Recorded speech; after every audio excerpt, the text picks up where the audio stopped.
Hey, this is Josh from Growlink, and in today's walkthrough we'll be going over how to make a sensor aggregate within Growlink Portal 2.0.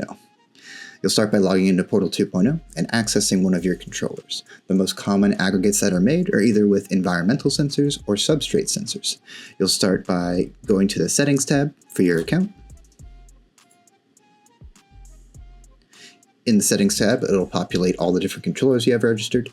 In this example, we only have a single controller. If we select the drop-down for this controller,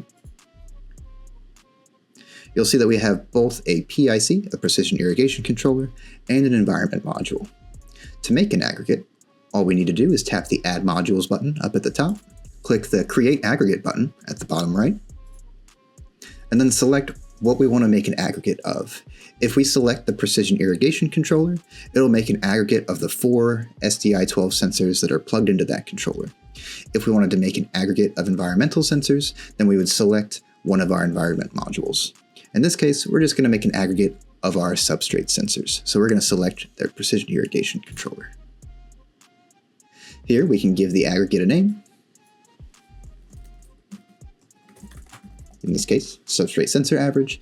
And then the source module in this case is just the precision irrigation controller.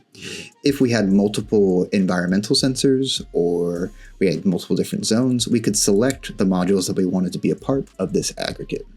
Once we hit Save Changes, we can update the controller with this change, and then we'll have a new set of sensor data that we can pull from. If we select this sensor,